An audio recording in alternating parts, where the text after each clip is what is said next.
Hi, today we're in South Wales, we're on the Gower coast. I've come here just for the weekend. Now, one of the things I always say about wildlife photography is one of the most difficult aspects of it is finding your subject. And one solution to that is to travel. If you can travel, you can become prolific as a wildlife photographer.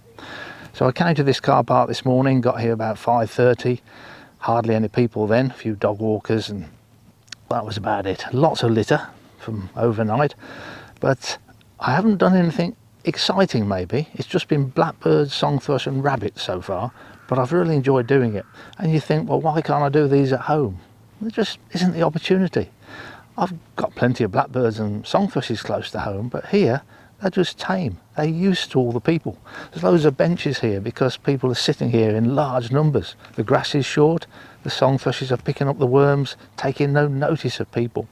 And I've often found coastal areas are very good for tame birds. So when I'm going to walk along the coast later on, I would expect to get dunnocks and linnets and greenfinches and whitethroats singing quite openly compared to in the Midlands. So we'll start off by looking at some pictures of a song thrush. Thrushes are far more likely to come to an area of open grass like this early in the morning when the grass is wet and the earthworms are still on the surface. It's much easier for them to find food. Now there's a picture of a thrush that I've always wanted. I don't care whether it's a song thrush, missel thrush or blackbird, but I want the bird when it's leaning back like this, pulling on a large earthworm. And you don't actually see that happen all that often. Normally they break the earthworm as they pull it up. But here this bird did exactly what I wanted it to do, but I'm doing video. I'm not doing stills pictures. Let's look at it again in slow motion. I'm usually shooting at 60 frames per second, so I can always play it back at half speed. So that's what we're looking at the moment. Now since I'm shooting 4K, it should be possible to take a stills picture of this. Now I have done this in the past, but I've not done it to a serious degree. I'm going to try and do it properly this time, and even load a picture up onto a picture library and see if it will sell. So we're going to use Power Director. It's the editing software that I use. So I've brought the clip down into the timeline. Now I'm just going through the frames looking for the perfect picture. So that one will do.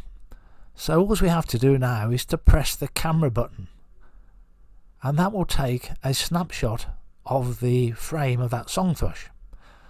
So I'm going to save it onto the desktop, and I'm also going to rename the file song thrush so there's no misunderstanding as to which picture I'm looking at. And we save that. Now it's saved it to my desktop. It's also put a snapshot of it into the media library there. Now we'll go across to Photoshop, and we'll open it up in Photoshop. There it is. And we now need to look at image size. And it's a large enough file, but it's set to the wrong DPI. If you're going to send these pictures off to a picture library, it should be 300 DPI. Well, we can change that easy enough. It doesn't really affect the file so long as we don't have the resample button ticked. So we OK that. That's all done, and I did the normal adjustments that I would do in Photoshop, such as adjusting the levels and the sharpness. Now we'll just look at the picture in Breeze Browser, which is the main editing software that I use, and we've got to set the IPTC data. If you're going to send pictures off to picture libraries, all this has to be filled in. Now I've already done it, so you don't have to watch me type it in. I'm just putting my name into the copyright, and then we also have to put keywords in, such as birds, nature, wildlife, etc.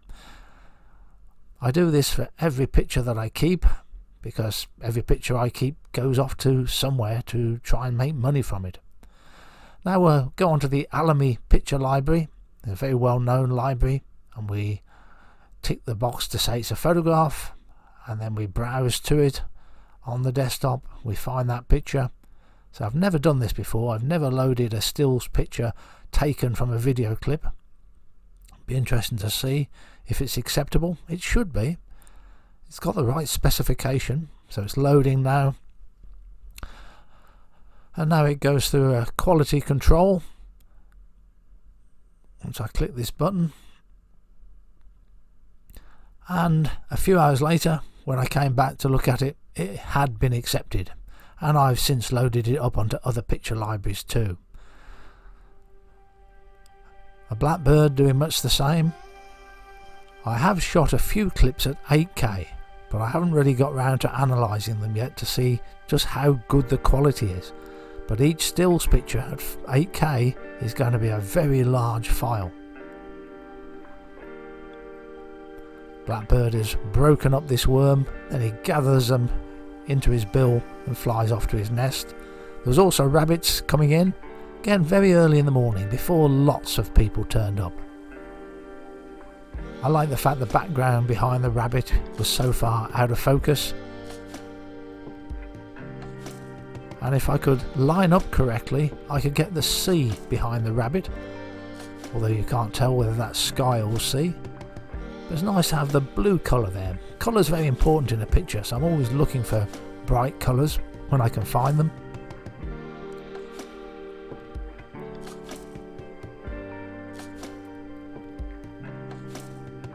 These are all young rabbits and totally oblivious to my presence. Totally ignoring me.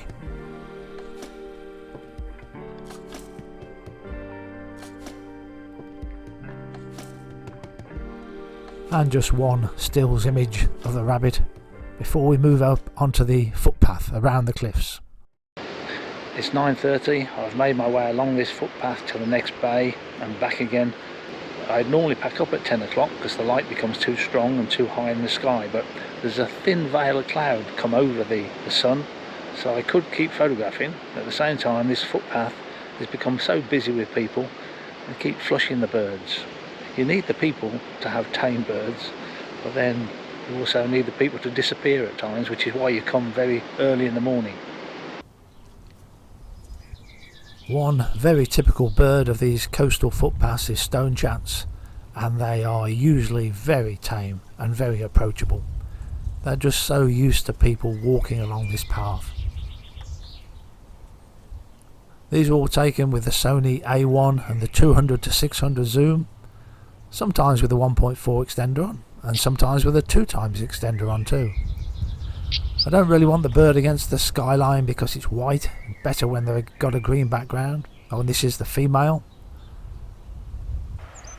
And a singing wren. Also very important that I lined up against the green background. You can see there is a bit of sky to the left. And singing its heart out.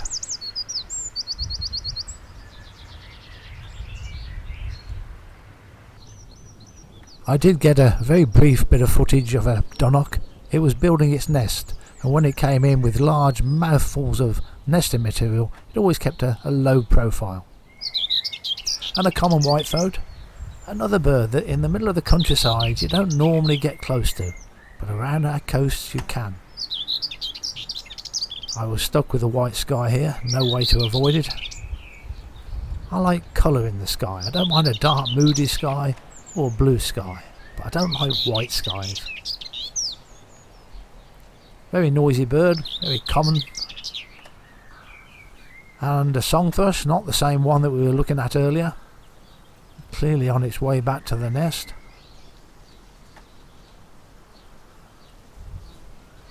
Now this clip is taken with the 2x extender on the 200-600, and the quality is remarkably good. It's marginally better when you're shooting video than it is when you're taking stills pictures. Meadowpipit, another very typical bird of this sort of habitat, and often seen perched on tops of gorse, which makes a nice colourful perch.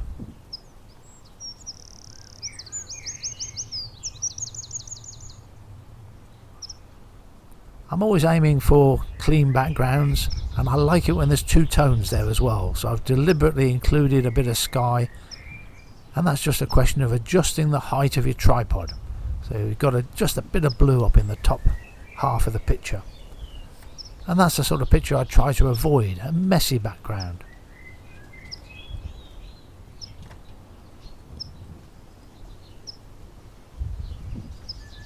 And just a couple of stills pictures of the meadowpipit